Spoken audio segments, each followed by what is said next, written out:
Stag, formerly known as Junior, is a very sought after bottle, but there's a bunch of other options that we could all be trying, and I've tried a lot of them.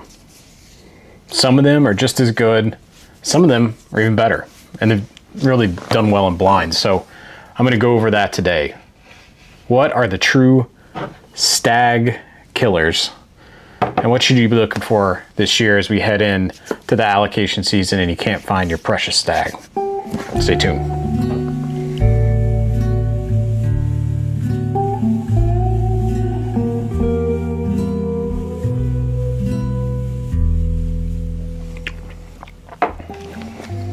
First of all, Stag, why do we like it?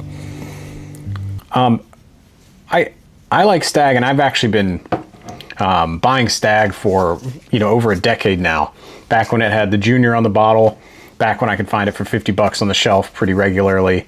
I always really liked it because it was that bottle right when I started to really get into things that were higher proof that I really loved. When I started drinking whiskey neat and started going up that proof point, that 120, 125 plus proof point, Stag Junior, formerly known as Stag Junior, Stag, was just one of my favorite bottles.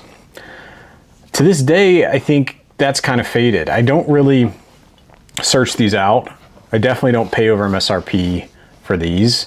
If I find them on the shelf for that MSRP price, I'll buy it. But the thing I really liked about it, and still like about it to this day, is this is a sweet pour. Even though these drink basically to their proof, right? These are hot.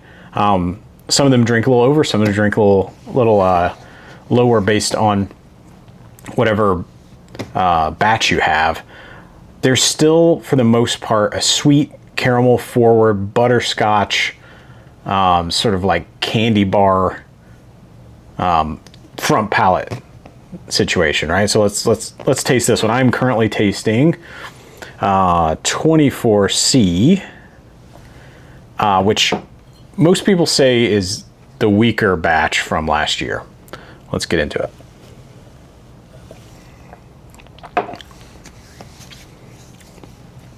Yeah, that drink's hot. It at least drinks its proof, if not more.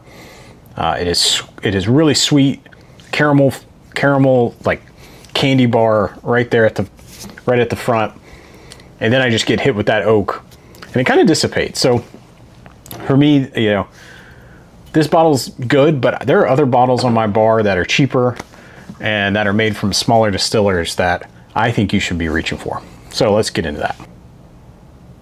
Old Dominic. This is the Tennessee whiskey, and yes, they are a Tennessee distillery coming out of Memphis.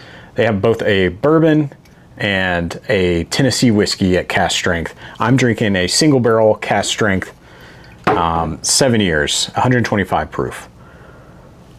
This one has a bit more oak impact. Let's get into it.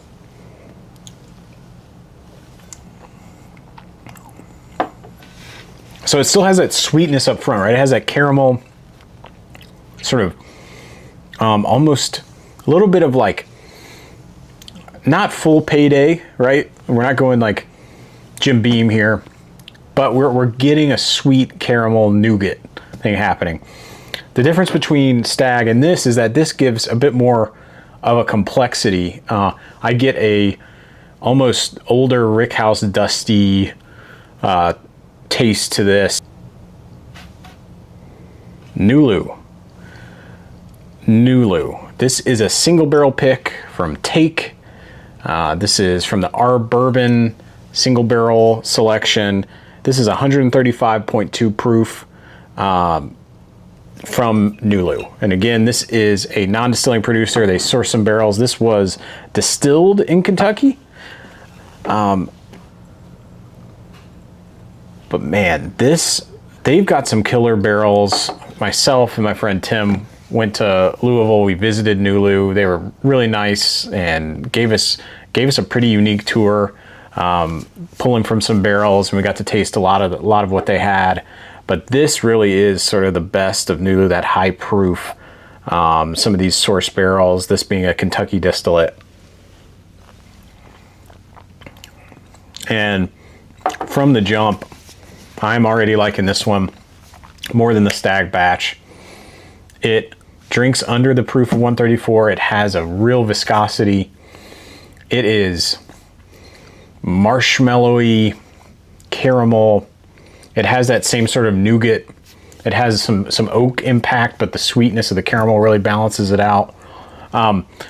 There's a lot of NuLu single barrels out there, and I will say, you know, again, with anything, I would make sure you trust the person that's picking the barrel, or that you can try it before you buy it.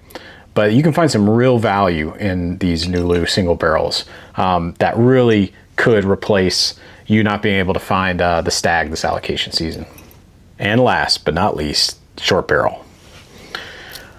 Short barrel, in my opinion, the best non-distilling producer out there in the game, with some of the best barrels and prices for these source barrels that you'll find. And I have to say, I've really not had a dud from them. So when I think about Stag, right? Again, this category is I'm not sticking to sort of specific mash bills. I'm not doing that thing. I'm really just talking about what is the experience you get with Stag that you like.